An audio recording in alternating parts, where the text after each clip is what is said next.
Hello students, welcome to learn it with me channel. आज हम 11th bio NCERT की table 3.1 को पूरा करेंगे। तो सबसे पहले शुरू करते हैं क्लोरोफाइसी से। क्लोरोफाइसी को ग्रीन एल्गी, फियोफाइसी को ब्राउन एल्गी और रोडोफाइसी को रेड एल्गी कहते हैं, जैसा आप जानते हैं। क्लोरोफाइसी को ग्रीन एल्गी कहा जाता है और इसकी हैबिटाट या आवास की बात करें तो यह स्वच्छ जल में पाई जाती है, पर अपवाद हर जगह होते हैं, यहाँ पर भी है। अपवाद की बात करें तो एसिटाबुलेरिया जो एक कोशिकी सबसे बड़ी ग्रीन एल्गी है, वह समुद्री जल में पाई जाती है और समुद्र का जल होता है खारा। तो मुख्य रूप से जो ग्रीन एल्गी का आवास है वो स्वच्छ जल होता है, लेकिन अपवाद से एसिटाबुलेरिया समुद्र में पाई जाती है। डेवलप्ड एल्गी होती है, विकसित एल्गी होती है ग्रीन एल्गी। उच्च पादपों का पूर्वज कहा जाता है इनको, और उच्च पादपों के समतुल्य भी माना जाता है। और किस कारण से माना जाता है? 4 आधार पर है: वर्णक, सेल वॉल, संचित भोजन और संगठन यहाँ पर नहीं देखेंगे, लेकिन वर्णक, सेल वॉल और संचित भोजन की बात करते हैं। वर्णक पिगमेंट की बात करें तो क्लोरोफिल ए और क्लोरोफिल बी पाया जाता है। ए और बी के डोमिनेंट होने के कारण इनका जो रंग होता है वो हरा रंग होता है। सेल वॉल की बात करें तो सेलुलोज और पेक्टिन की सेल वॉल होती है इनमें, और संचित भोजन स्टार्च होता है और कभी कभी तेल बूंदक या ऑयल ड्रॉपलेट्स भी देखने को मिलते हैं, वो भी संचित भोजन के रूप में ही है। ज़ेंथोफिल की बात करें तो इनमें वाइलोक्सेंथिन पाया जाता है और ये येलो कलर का होता है। अभी वर्णक के बारे में बताया गया था कि ए और बी डोमिनेंट होने के कारण इनका रंग हरा होता है। ब्राउन एल्गी की बात करते हैं। ब्राउन एल्गी को फियोफाइसी कहते हैं। हैबिटाट या आवास की बात करें तो समुद्री जल में या लवणीय जल में ब्राउन एल्गी ज़्यादा देखने को मिलती है, पर यहाँ पर भी अधिकांश तो समुद्री जल में होती है, लेकिन कुछ बहुत कम मात्रा में अलवणीय जल में भी देखने को मिलते हैं। वर्णक की बात करें पिगमेंट की तो क्लोरोफिल ए होता है और क्लोरोफिल सी होता है। पिगमेंट याद करने की भी एक ट्रिक है जो सारणी में बताएंगे। वर्णक की बात करें तो क्लोरोफिल ए और क्लोरोफिल सी होता है, और सेल वॉल जो कोशिका भित्ति होती है वो सेल्यूलोज की बनी होती है और इसके बाहर की तरफ एक एल्जिन का अस्तर होता है, जैसा कि एनसीईआरटी में बताया गया है। संचित भोजन की भी बात करें तो इसमें लेमिनेरिया स्टार्च होता है। लेमिनेरिया स्टार्च भी तुम लेमिनेरिया से याद रख सकते हो, और लेमिनेरिया एक ब्राउन एल्गी का उदाहरण है। और मिनीटोल भी होता है, इसके अंदर पाया जाता है संचित भोजन।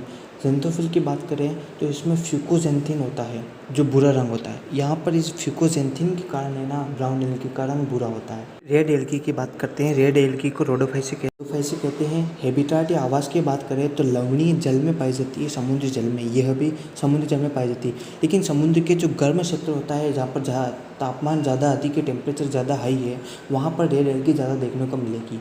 ये समुद्र की सतह पर भी देखने को मिलेगी और समुद्र की गहराई में भी देखने को मिलेगी।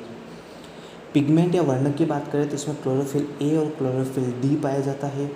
सेल वॉल की बात करें तो इसमें सेलुलोज और पेक्टिन की सेल वॉल होती है, जैसा कि ग्रीन एल्गी में था। संचित भोजन की बात करें तो फ्लोरिडीन स्टार्च इसमें संचित भोजन होता है। फ्लोरिडीन स्टार्च की भी एक कहानी है, पर फ्लोरिडीन स्टार्च संचित भोजन के रूप में होता है और इसकी जो रचना होती है या स्ट्रक्चर कह सकते हैं वो एमाइलो प्रोटीन तथा ग्लाइकोजन की भांति होता है, उसकी तरह होता है, एमाइलो प्रोटीन और ग्लाइकोजन के जैसा होता है। ज़ेंथोफिल की बात करें तो इसमें फाइकोएरिथ्रिन पाया जाता है। फाइकोसियानिन भी होता है, लेकिन मुख्य रूप से फाइकोएरिथ्रिन पाया जाता है।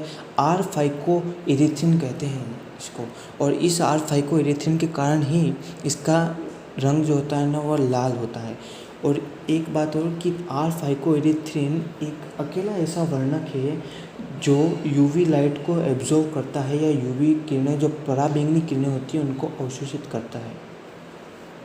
बात करते हैं युग्मक की बात करते हैं तो ग्रीन एल्गी में और ब्राउन एल्गी में चलबीजाणु जूस्पोर पाए जाते हैं।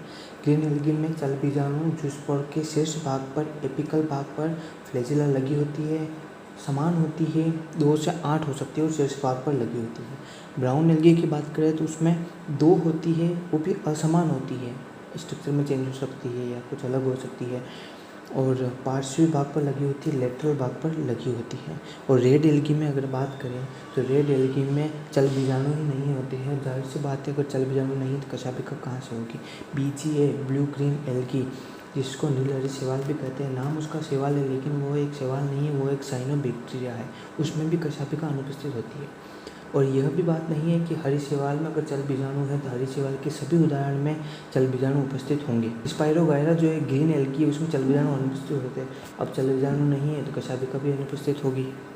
क्लोरोफाइसी हरी शैवाल जिसमें क्लोरोफिल ए और बी होता है, भूरे शैवाल में क्लोरोफिल ए और सी होता है, लाल शैवाल में क्लोरोफिल ए और डी होता है, जो हम पहले देख चुके हैं। इसमें ट्रिक ये है कि क्लोरोफिल ए तो सब में आ रहा है, लेकिन हमें याद रखना है सिर्फ बी सी डी। तुम्हें सीक्वेंस याद रखना है, हरी शैवाल, भूरे शैवाल और लाल शैवाल, उसमें बी सी डी ये लिख देना है। तो वर्णक याद रखने की ट्रिक है। संचित भोजन की बात करें तो हिंदी एनसीईआरटी में दे नहीं रखा है, इंग्लिश एनसीईआरटी में नहीं दे रखा है, स्टार्च दे रखा है सिर्फ, उसके साथ ऑयल ड्रॉप्स भी होते हैं, तेल बूंदक भी होते हैं। संचित भोजन भूरे शैवाल में मैनिटोल लेमिनेरियन जो देख चुके हैं, लाल शैवाल में फ्लोरिडिन स्टार्च उसे भी देख चुके हैं। कोशिका भित्ति की बात करें तो इंग्लिश एनसीईआरटी में रोडोफाइसी में जो सेल्यूलोज के साथ पेक्टिन भी बता रखा है, लेकिन हिंदी एनसीईआरटी में नहीं बता रखा है। तो कोशिका भित्ति हिंदी एनसीईआरटी में क्लोरोफाइसी में सेल्यूलोज प्लस पेक्टिन, फियोफाइसी में सेल्यूलोज तथा एल्जीन, रोडोफाइसी में सेल्यूलोज प्लस पेक्टिन। फ्लैजिला की संख्या तथा उनकी निवेशन की स्थिति देखें, 2 से 8 होती है, समान होती है, शीर्ष पर होती है, जो देख चुके हैं। फियोफाइसी में भी 2 समान पार्श्वी रूप से लगी होती है, रोडोफाइसी में अनुपस्थित होती है। ये बात एनसीईआरटी में, इंग्लिश एनसीईआरटी में दी गई है। इंग्लिश एनसीईआरटी में आवास के बारे में अच्छी तरीके से बताया गया है।